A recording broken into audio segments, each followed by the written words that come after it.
Olá pessoas, espero que estejam todos bem. Seguindo com as nossas aulas de História do Brasil, nós chegamos a uma parte que é talvez um dos períodos mais loucos da história do Brasil, que acho que é o período que acontece mais coisa num espaço mais curto de tempo. Que é o período que a gente chama de República Populista. E tem alguns dos presidentes mais importantes da história do Brasil governaram nesse período. E a gente... Bom, enfim, daqui a pouco eu vou explicar o porquê desse nome populista. Não vai ter um slide explicando o que é o populismo, eu vou explicar em linhas gerais. Mas também a gente poderia chamar essa aula, que está dividida em 2 vídeos, a gente poderia chamar essa aula de Brasil durante a Guerra Fria. Ou como o Brasil se comportou na Guerra Fria. Que esse período é o auge, é o início e o auge da Guerra Fria. Bom, o auge acho que é mais na ditadura militar, mas enfim, é o início da Guerra Fria e o Brasil está ali se comportando, às vezes mais para um lado, às vezes meio sem lado, mas a gente vai ver a relação do Brasil com o contexto internacional também nesses 2 vídeos.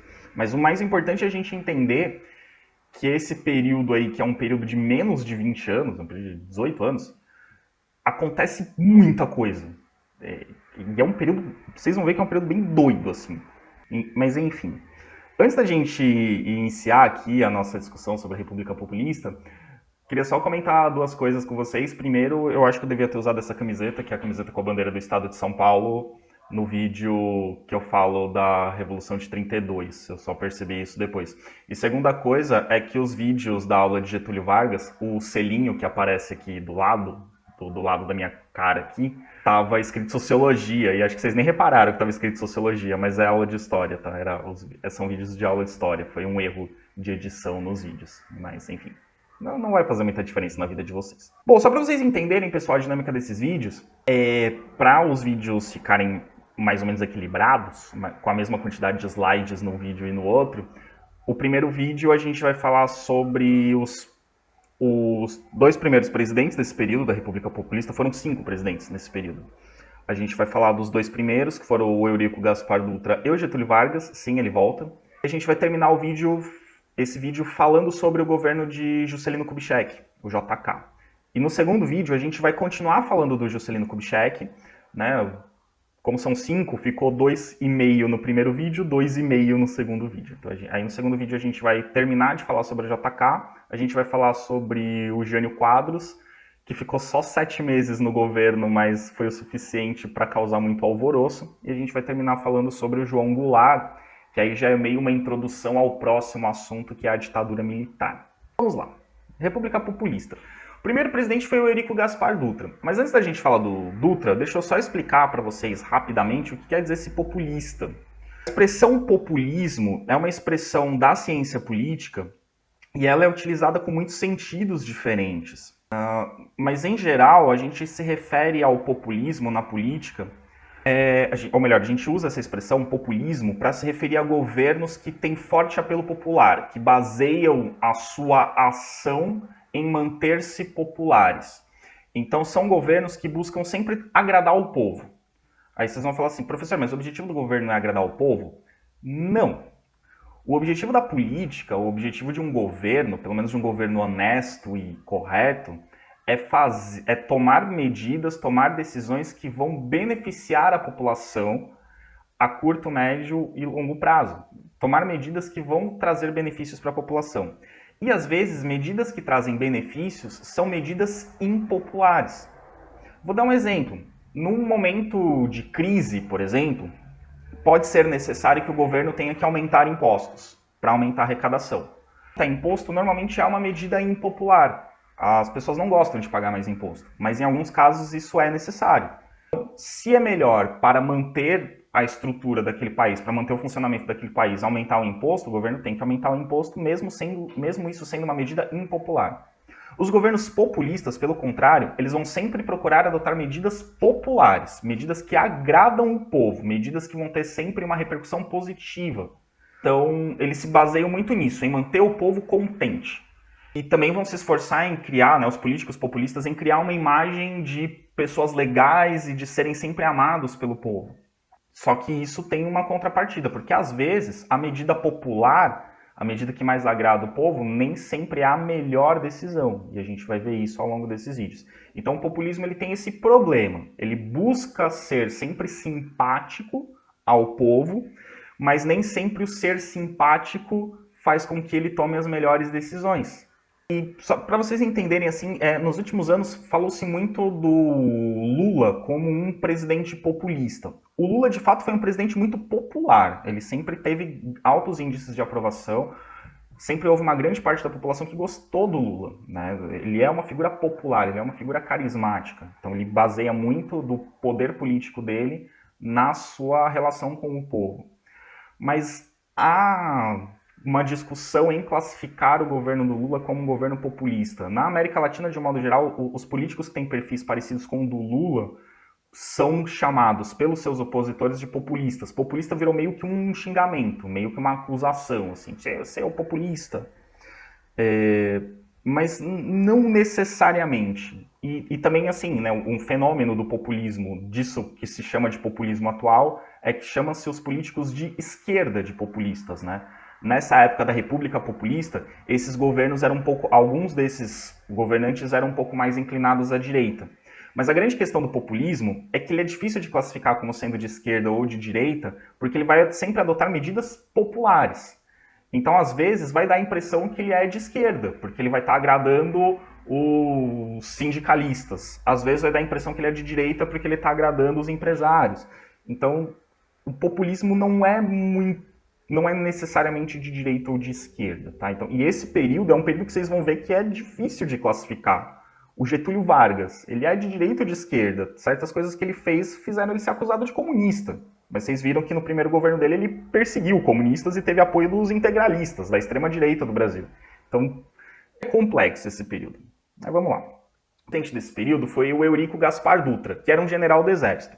Então, vocês vão reparar, né, já devem estar reparando, que ao longo da história do Brasil, o Brasil teve vários presidentes militares. O Bolsonaro não foi o primeiro. O Brasil teve vários presidentes militares eleitos democraticamente. O Eurico Gaspar Dutra foi um deles. Lá no começo da República teve o Marechal Deodoro, teve o Marechal Hermes da Fonseca, teve o Floriano Peixoto. O Eurico Gaspar Dutra é mais um da lista. E depois vai ter a ditadura militar. Então, fora o período de ditadura, o Brasil teve outros presidentes militares. Como eu já disse para vocês em outros momentos, a participação do Exército, a participação de militares na política brasileira é a regra na história do Brasil, não é a exceção. As últimas décadas em que o Exército se afastou da política do Brasil foram a exceção. A regra é ter militares com uma forte atuação política no Brasil. Eurico Gaspar Dutra, ele governou o Brasil de 1946 a 1950. Presidente eleito após a saída de Getúlio Vargas, que, como nós vimos no vídeo anterior, saiu do governo do Brasil em 1945. Ele foi deposto antes que ele tentasse dar outro golpe. E aí ele foi para São Borja. Interessante a campanha política de 1946, porque como tinha o movimento do queremismo, que a gente estudou no vídeo anterior, ficou todo mundo querendo saber qual candidato que o Getúlio Vargas ia apoiar. Porque como as pessoas gostavam do Vargas, quem o Vargas apoiasse, provavelmente ganharia. E o Getúlio Vargas ficou lá em São Borja na dele, não falou nada durante toda a campanha política. Semana da eleição, assim, poucos dias antes da eleição, ele deu uma declaração muito curta, assim, que saiu na imprensa. Ele disse uma frase, basicamente, algo mais ou menos do tipo, eu vou votar no Dutra. Assim, eu prefiro o Dutra. Ele deu uma declaração, assim, simples. Esse foi o Eurico Gaspar Dutra. Então, o Dutra, ele não era exatamente um dado pelo Getúlio Vargas, mas ele era um político que tinha características que se assemelhavam à forma de governar do Getúlio Vargas, tinha ideias parecidas. O Gaspar Dutra não foi um governo assim extremamente relevante, extremamente importante.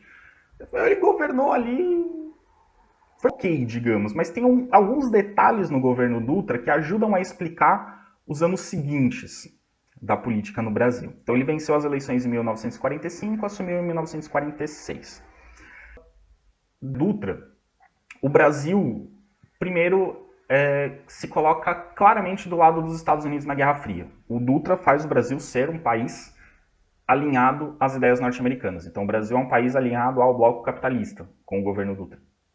Uma característica dos militares brasileiros a partir de então. Os militares brasileiros são alinhados aos Estados Unidos. Nesse contexto de alinhamento aos Estados Unidos, de alinhamento ao bloco capitalista na Guerra Fria, em 1907, o Eurico Gaspar Dutra declara o Partido Comunista Brasileiro como sendo ilegal. E a justificativa dele ser ilegal é que o Partido Comunista seria um partido internacional. E até hoje a legislação brasileira não permite que os partidos políticos tenham ligações com organizações internacionais. Os partidos políticos têm que ser absolutamente nacionais. Isso para manter a soberania nacional, né? Para o Brasil não ser influenciado por políticos de outros países. Então, os partidos devem ser nacionais. E o Partido Comunista, ele é por excelência um partido internacional. Os partidos comunistas do mundo inteiro trocam informações, normalmente. Então, hoje existe um partido comunista no Brasil, mas ele é considerado legal. Ele é um partido nacional, mas enfim. Então, a justificativa foi que o Partido Comunista era um partido internacional e subversivo. Subversivo porque ele atentaria contra a ordem nacional, contra a dinâmica nacional. Seria um partido golpista, seria um partido antidemocrático, etc, etc. Então proibiram o Partido Comunista no Brasil. O Ministério do Trabalho, ele seguiu interferindo nos sindicatos. Os líderes sindicais que eram acusados de comunismo eram retirados pelo Ministério do Trabalho. Então o Ministério do Trabalho, ele tinha uma função de manter o sindicato sob controle. Vocês lembram que o governo do Getúlio Vargas manteve o sindicato sob controle? O Dutra deu continuidade a isso. Então, se tivessem lideranças sindicais suspeitas de comunismo, essas lideranças eram afastadas pelo governo. O direito de greve, então havia situações em que as greves eram proibidas. Então, não era em qualquer contexto que os trabalhadores podiam entrar em greve. As relações diplomáticas com a União Soviética, como o Brasil se alinha aos Estados Unidos, era natural que o Brasil rompesse com a União Soviética. Romper relações diplomáticas. O Brasil não tem um embaixador na União Soviética, a União Soviética não tem um embaixador no Brasil, o Brasil não tem relações com a União Soviética. Stalin é um bloco capitalista comandado pelos Estados Unidos. E em 1949 vai surgir uma instituição que a contexto vai parecer uma coisa bem secundária, mas que quando aconteceu o golpe de 64, vocês vão ver que essa instituição ela é muito relevante na história do Brasil. Em 1949 é criada a ESG, a Escola Superior de Guerra. A Escola Superior de Guerra é uma instituição que forma o Exército, que forma oficiais do Exército. A instituição, a ESG, ela vai ter uma fortíssima influência das ideias norte-americanas, sobretudo do liberalismo econômico e do anticomunismo. Vai auxiliar na difusão das ideias capitalistas e no combate ao comunismo.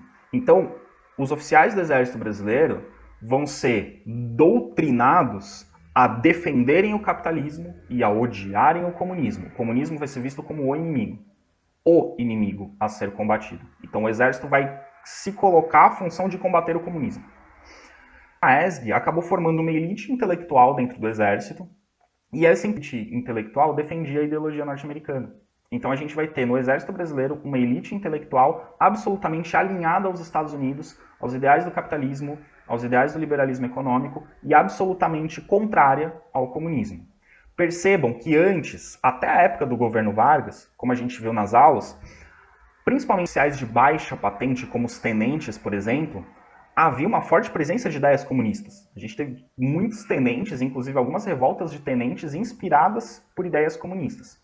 A Escola Superior de Guerra vai ter meio que um papel de limpar essas ideias de esquerda do exército. Elas não vão desaparecer, continuarão existindo soldados, oficiais.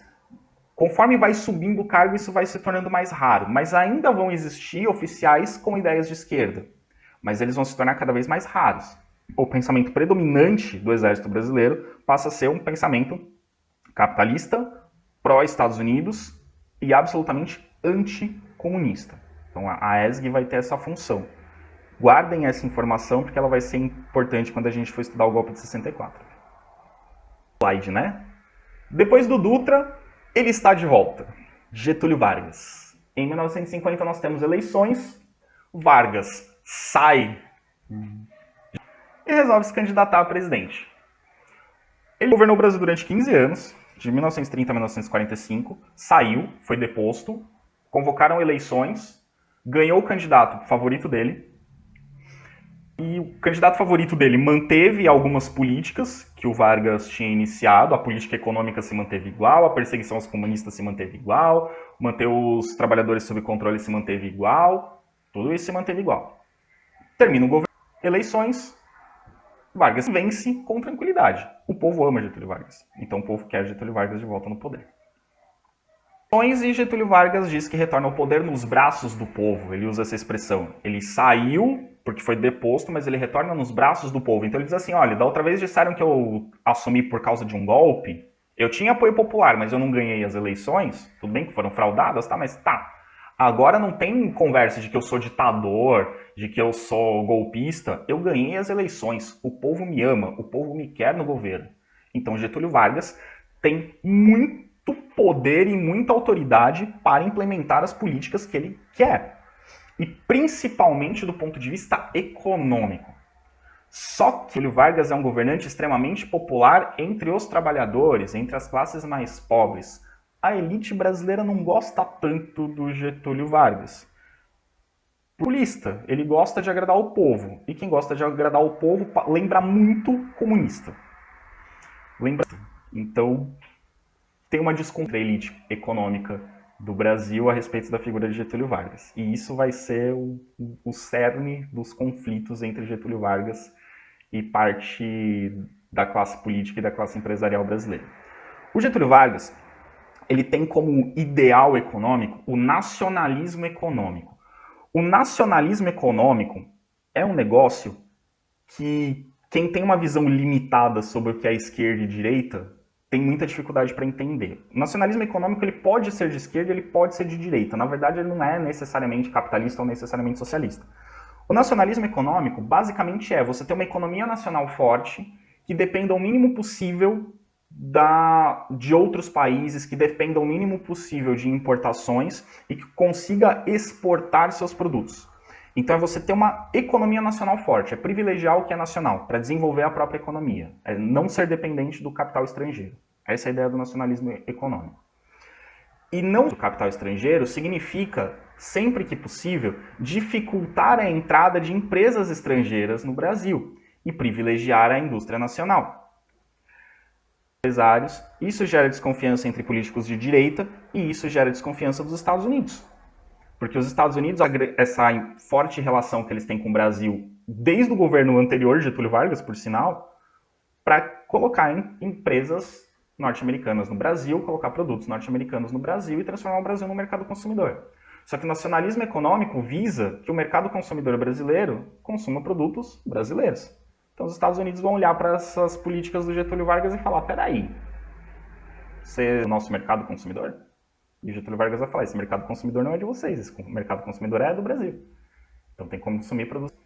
Então percebam que o Getúlio ele vai ter algumas processos. As polêmicas do Getúlio Vargas, dá para dizer que acho que a partir daí que a coisa degradou para o governo Getúlio Vargas é a criação da Petrobras. A Petrobras, famosíssima Petrobras, que nos últimos anos esteve envolvida em vários escândalos de... Querendo ou não, a empresa brasileira, e ela é uma empresa estatal, ou seja, uma empresa que pertence ao governo brasileiro, é a empresa estatal de maior visibilidade, de maior sucesso, de maior valor hoje. Então é extremamente importante. E ela foi fundada por Getúlio Vargas nesse governo, no governo democrático, no governo em que ele foi eleito na década de 50. Então em 1953 ele cria a Petrobras. Só que para criar, ele sofre uma forte oposição. Porque o que é a Petrobras? Hoje a Petrobras tem uma parte dela, está na Bolsa de Valores, a Petrobras tem investidores estrangeiros, tem investidores particulares, é uma empresa estatal, mas ela tem uma parte de capital privado. Nessa época a Petrobras era totalmente estatal. E qual que é o grande problema da Petrobras? Vocês vão lembrar que no governo anterior do Getúlio Vargas, ele nacionaliza os recursos minerais brasileiros e o petróleo. Então, todo o petróleo extraído do subsolo brasileiro pertence ao Brasil. Só que a empresa para extrair esse petróleo e refinar esse petróleo. Então, eram empresas norte-americanas em geral, como a Texaco, por exemplo. A Texaco é uma grande empresa gigante do petróleo norte-americano. A Texaco era uma dessas empresas, por exemplo. Quando Getúlio Vargas cria, o objetivo dele é tal, ou seja, uma empresa controlada pelo governo, que vai explorar esse petróleo. Então a ideia é diminuir gradativamente a participação estrangeira na exploração do petróleo, até que chegue um momento em que a Petrobras fosse a única que explorasse o petróleo.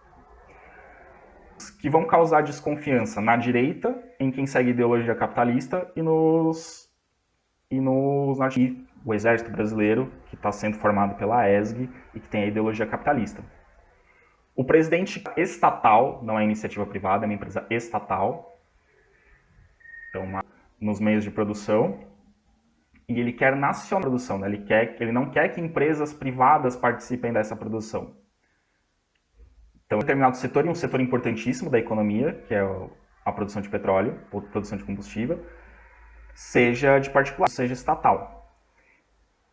Para a lista de um jeito mais radical, isso tem cheiro de comunismo. Então, o Getúlio vai ter uma de quem não gostava de comunista. Apesar do Vargas não ser comunista, lembrem, ele perseguiu comunistas. Ele declarou o Partido Comunista ilegal. Enfim, não é comunista, mas vão acusá-lo de comunismo por conta de investir em empresas estatais. Mas percebam, a ideia era que a Petrobras explorasse o petróleo. Então a Petrobras extraía o petróleo. Era essa a função da Petrobras.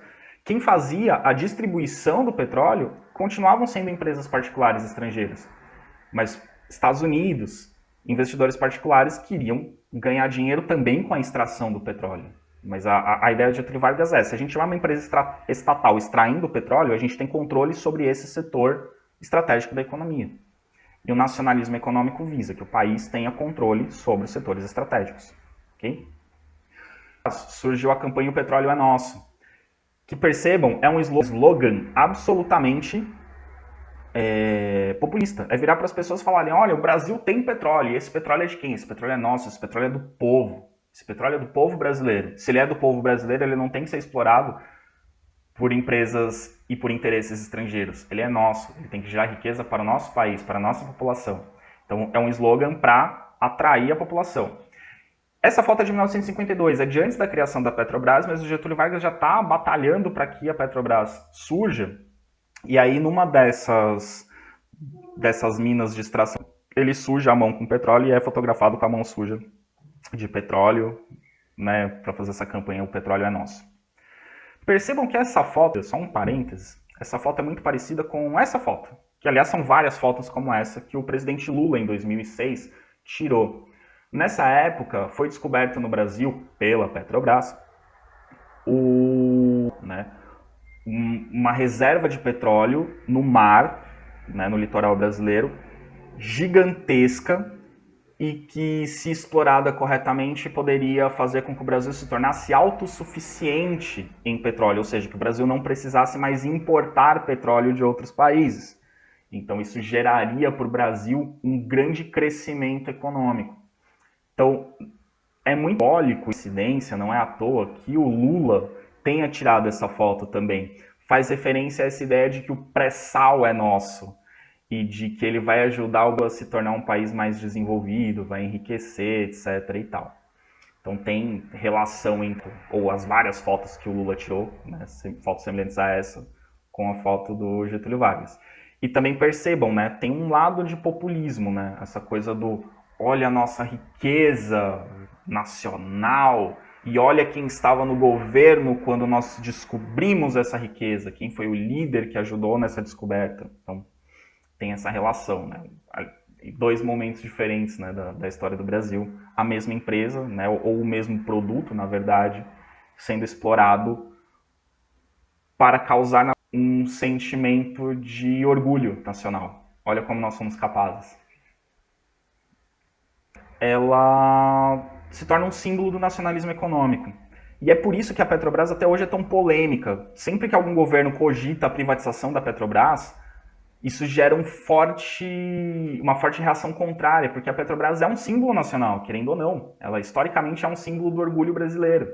Ela é uma empresa que representa o que dá certo no Brasil. Apesar de nos últimos anos ela ter sido, né, objeto de escândalos de corrupção, isso ter queimado muito, estragado muito a imagem da Petrobras junto ao povo, ela sempre foi vista como uma instituição importante, uma instituição confiável, uma instituição que gera riqueza e desenvolvimento para o Brasil.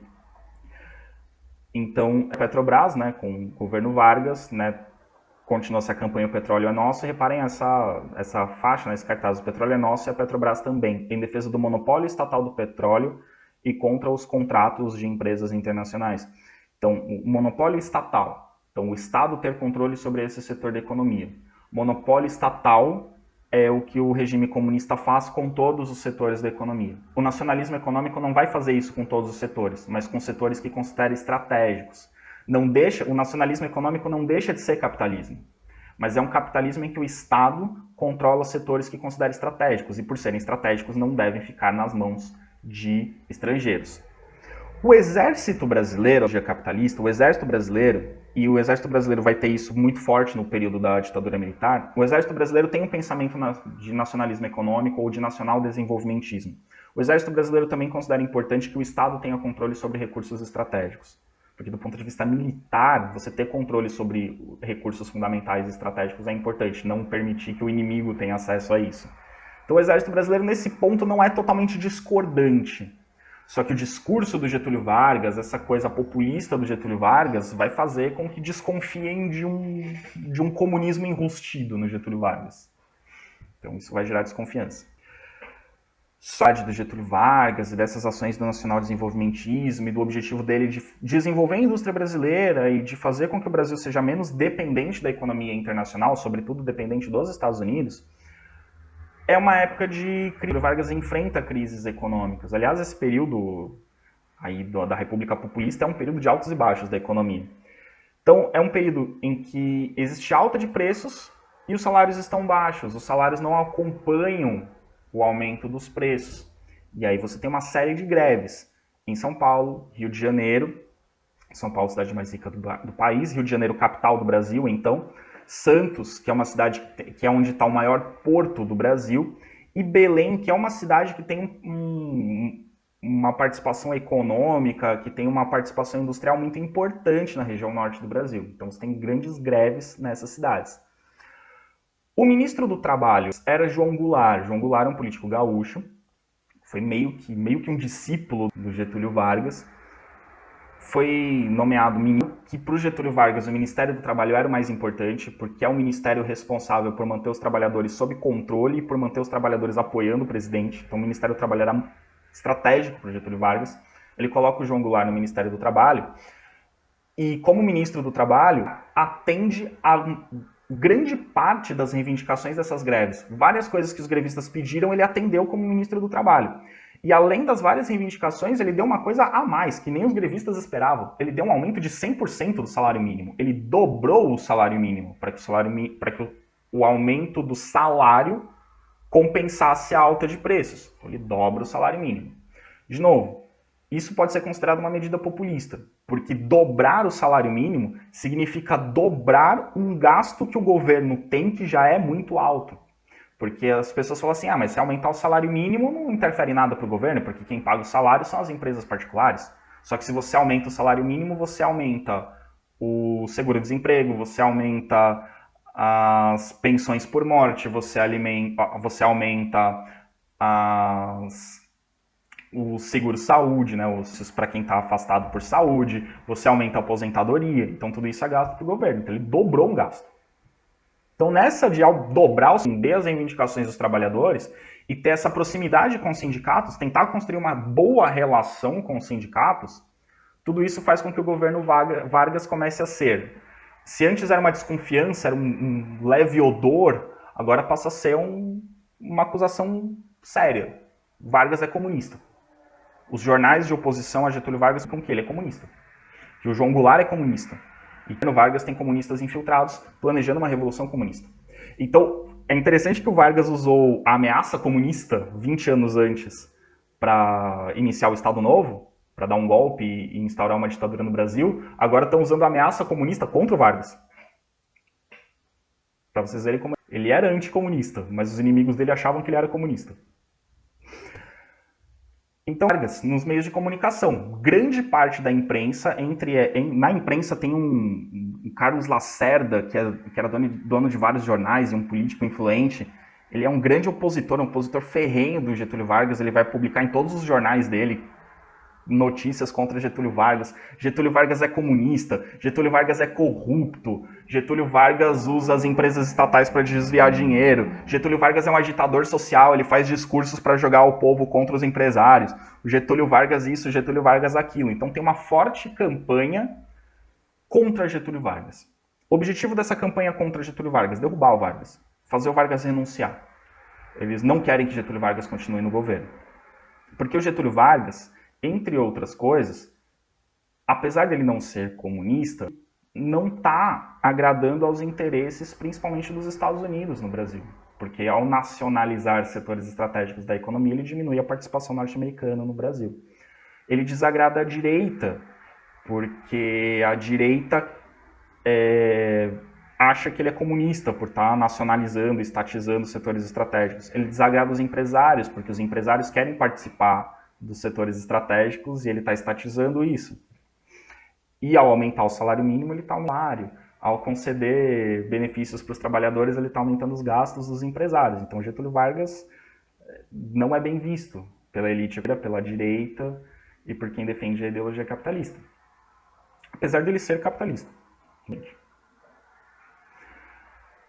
A greve dos 300 mil, né, que é essa greve aqui, só para comentar das greves que acontecem. São Paulo tem a greve dos 300 mil. 300 mil trabalhadores na rua protestando contra os baixos salários e a alta de preços.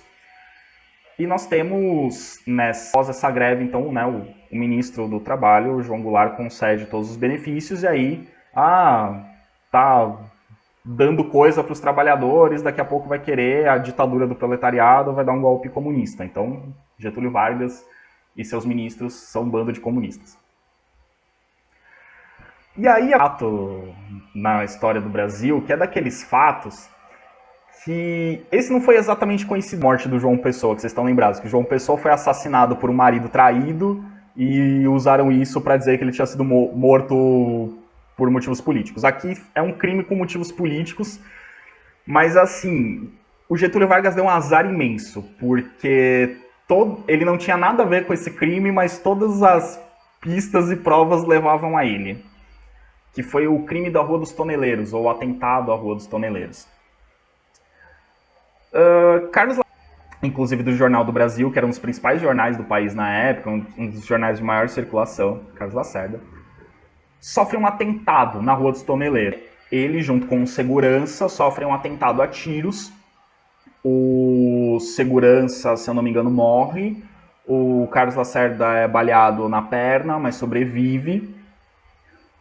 O criminoso é preso e o criminoso diz que o mandante do crime foi o chefe da segurança de Getúlio Vargas.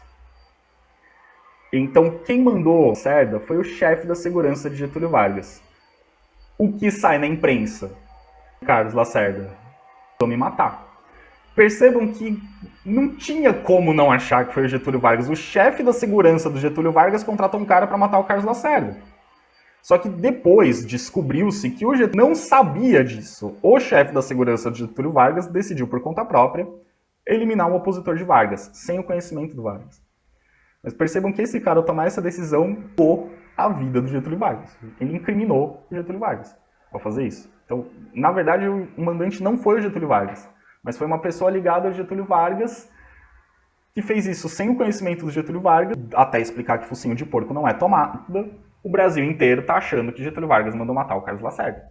Então a imprensa cai matando em cima do Getúlio Vargas. A oposição cai matando em cima do Getúlio Vargas. Getúlio Vargas, além de comunista, é assassino.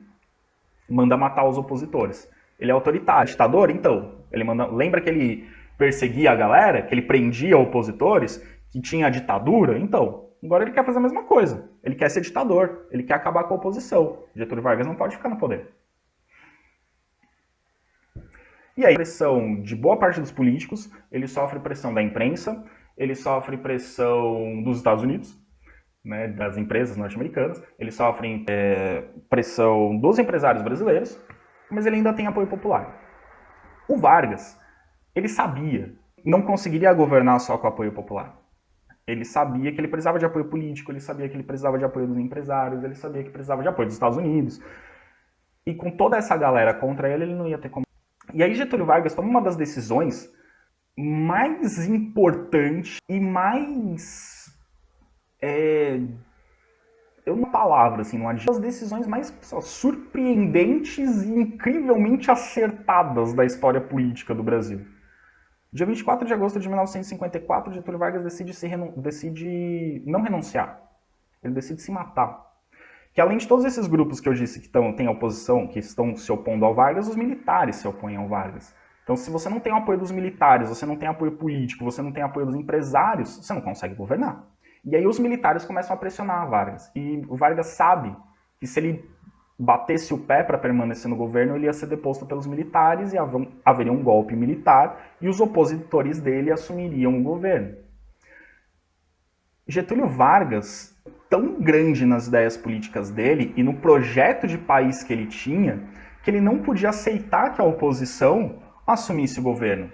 Mas ele sabia que se ele tentasse continuar no governo, a oposição ia tirar ele. Ele ia sofrer um golpe e a oposição ia assumir.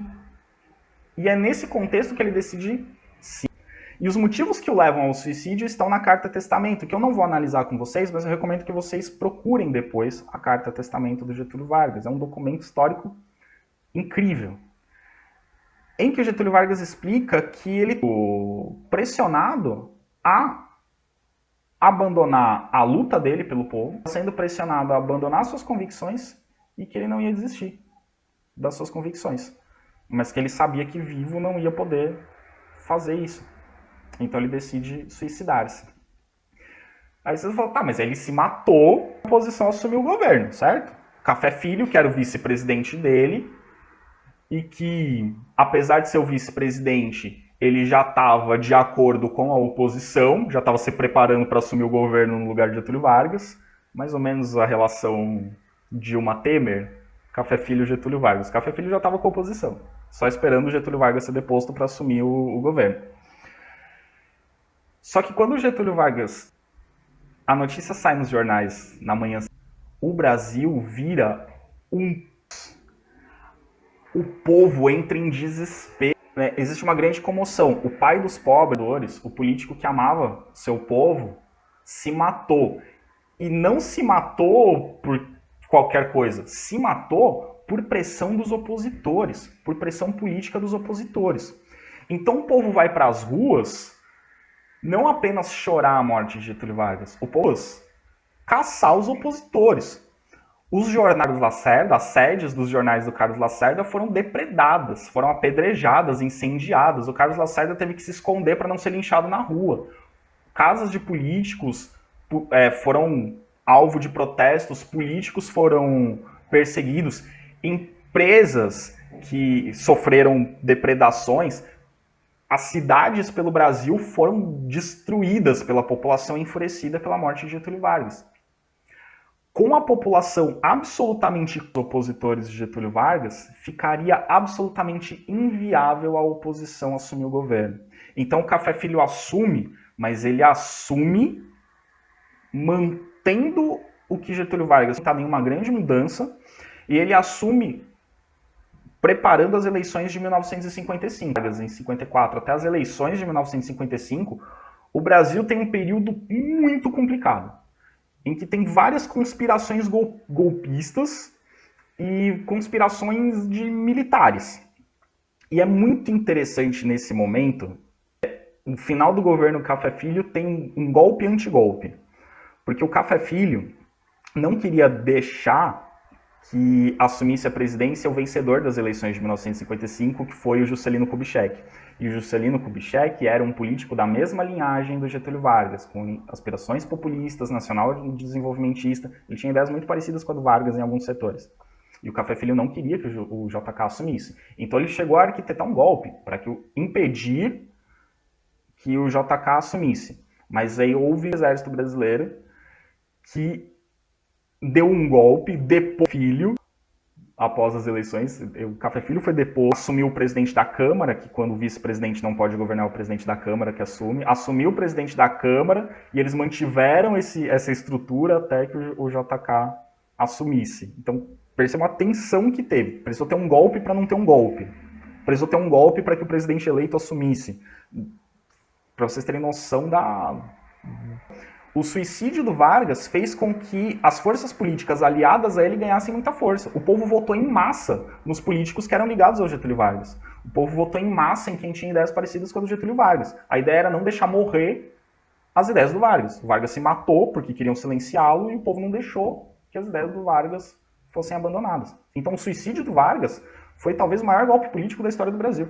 Ao se matar, ele acabou com as forças da oposição. A oposição não teve o que fazer logo após a morte do Getúlio Vargas. Temos, né, o Getúlio Vargas deu um tiro no peito, né, e simbólico, ele deu um tiro no coração, né, enfim, até o jeito de morrer foi, né, ele deu no peito, enfim. E a frase da carta, né, a famosa, saiu da vida para entrar na história. Então, e aí os jornais, né, matou-se Vargas. Quando estavam ameaçando o Vargas, né, de golpe, dizendo que ele tinha que renunciar, ele deu uma declaração dizendo: só morto sairei do Catete. O Palácio do Catete era a sede da presidência da República na época, né, no Rio de Janeiro. Ele dizia: só morto sairei do Catete. E aí o Bergsson, ele cumpriu a promessa, né? Ele só saiu morto, ele se matou. E aí tem trechos, os jornais publicaram trechos da carta, e um dos trechos é: a senha dos meus inimigos deixa o legado de minha morte. Levo o pesar de não ter podido fazer pelos humildes tudo aquilo que eu desejava. Ainda diz assim, ó, eu tô morrendo por causa dos meus inimigos. E eu sinto muito por não ter podido fazer tudo aquilo que eu queria fazer pelos mais humildes. E aí o povo, comoção, falando: o Getúlio Vargas foi morto por essa oposição desgraçada. Enfim. Então o suicídio de Vargas deu força dele. Ele se matou para dar força ao seu próprio projeto político. E aí vem Vargas, ou os de oposição que viram que o povo estava quebrando tudo para dar uma amenizada, começaram a colocar umas coisas mais assim, né? Dar uma amenizada, né? Então coloca: morreu de fisionomia serena, esboçando leve sorriso. Então, né, ele morreu tranquilo porque sabia que sua morte traria um bem para o povo. Então, uma imagem meio heróica do Getúlio Vargas. Aqui o velório do Vargas, a multidão, as pessoas chorando, gritando, desesperadas, enfim, foi uma comoção gigante, multidões indo pro velório. São nas ruas, isso aqui é Porto Alegre, reagindo ao suicídio de Vargas. Essa faixa aí no meio não tem nada a ver, tá, com o suicídio do Vargas, né? Só por acaso tinha uma faixa lá. Mas percebam, o centro da cidade tomado e destruído pela população, em protesto, em revolta pelo suicídio de Vargas, que, segundo a Carta Testamento, foi causado pela oposição. A oposição foi a motivação para ele suicidar-se. Pois bem, em 1955, o JK, que era antes governador do estado de Minas Gerais. Ele governou o Brasil de 1956 a 1961 e é provavelmente o presidente mais popular da história do Brasil. Talvez ele e o Lula, né? O Lula tem uma rejeição maior do que a do JK, talvez. Né? O JK é o presidente mais popular. E o JK, ele tinha, né, uma pegada mentista, mas ele não era tão avesso à participação estrangeira na economia, tanto que ele vai abrir bastante a economia brasileira para o capital estrangeiro. O plano do JK, o slogan dos em 5, e ele tinha que era o plano de metas. Ele queria fazer o Brasil ter um desenvolvimento econômico de 50 anos ao longo dos seus 5 anos de governo. Na época, o mandato do presidente era de 5 anos. Então, em 5 anos de governo, ele queria fazer o Brasil avançar 50 anos. Então, ele queria um rápido desenvolvimento econômico. Para esse rápido desenvolvimento, ele tinha algumas ideias do nacionalismo econômico do Getúlio Vargas. Entre elas, controle estatal sobre setores vitais da economia. O petróleo era estatal, a energia elétrica era estatal e a siderurgia era estatal. Então, empresas estatais controlavam esses 3 setores, que são setores fundamentais para a indústria. Porém, ele abriu para o capital externo a economia brasileira. Então, ele facilitou a entrada de produtos estrangeiros. E ele abriu o capital e facilitou a abertura de indústrias. Então, os 5 anos de governo do JK tem uma enxurrada de indústrias estrangeiras, não só norte-americanas, do mundo inteiro. Tem uma enxurrada de indústrias entrando no Brasil. Com isso, ele conseguiu uma forte industrialização no Brasil. Ele conseguiu um aumento de 80% da produção industrial do Brasil. Podemos dizer que o Brasil se torna efetivamente um país industrializado a partir do governo do JK. o processo de industrialização começa no primeiro governo do Vargas, né, começa na era Vargas, mas o Brasil se torna de fato um país industrial, um país industrializado com o governo de JK. O Brasil tem um parque industrial considerável a partir do governo de JK. E o Brasil, nesse momento, tem um forte crescimento na produção de bens, especialmente automóveis, graças à entrada de diversas fábricas estrangeiras no Brasil. E o lugar do Brasil onde vão se concentrar essas fábricas de automóveis, e que até hoje é uma das principais áreas da indústria automotiva no Brasil, é o ABC Paulista. O ABC Paulista é composto pelas cidades de Santo André, São Bernardo e São Caetano, no interior de São Paulo. É nessa região que nós temos fábricas como a fábrica da Chevrolet, a fábrica da Volkswagen, entre outras fábricas de automóveis. E boa parte dessas fábricas chega no Brasil justamente no governo de JK. Então, o governo de JK é um período de forte industrialização. Então, o objetivo dele era fazer o Brasil se industrializar 50 anos em 5. Para isso, facilitou a entrada de empresas estrangeiras. Bom, a gente não tem condição de criar empresas nacionais tão rápido. Então, chama para cá as empresas que já existem fora, elas vão abrir fábricas aqui. Essa era a ideia do JK. Então, controle estatal de setores estratégicos, mais forte entrada de capital estrangeiro para a industrialização do Brasil. Mas também incentivou a indústria nacional de carros brasileira, a Vemag. Então eram carros nacionais, era uma empresa nacional que fabricava carros. Hoje em dia nós não temos mais uma empresa nacional, todas as montadoras no Brasil são de multinacionais. Mas nesse período chegou a surgir a Vemag. Só que ela não durou muito tempo porque os carros da Ford, da GM, da Volkswagen, etc, da Fiat, enfim, acabaram com a Vemag. Ela não tinha como concorrer. Os carros das outras eram melhores e mais baratos. E aqui a gente tem uma propaganda da FIA. Foram fábricas, né, empresas nacionais deixando de existir, porque elas não conseguiam concorrer com as internacionais. E aí, empresas como a Ford, que recentemente está deixando o Brasil, né, esse vídeo está sendo gravado pouco depois da decisão da Ford de fechar as fábricas no Brasil. A Ford chegou ao Brasil nessa época, no governo JK. E 500 foi o primeiro carro fabricado pela Ford no Brasil, que é esse da propaganda. Então, a Ford começa a produzir carros aqui, não só a Ford, várias outras fábricas de automóveis. Então o governo JK foi bom para o Brasil? Como a construção de Brasil, da indústria. Coisas ruins. Quais foram essas coisas boas e coisas ruins? A gente vai ver. A gente também vai falar sobre o Jânio Quadros, que é uma das figuras mais loucas da história política do Brasil. Conheçam o Jânio Quadros. Procurem vídeos do Jânio Quadros no YouTube depois, vocês vão rir bastante.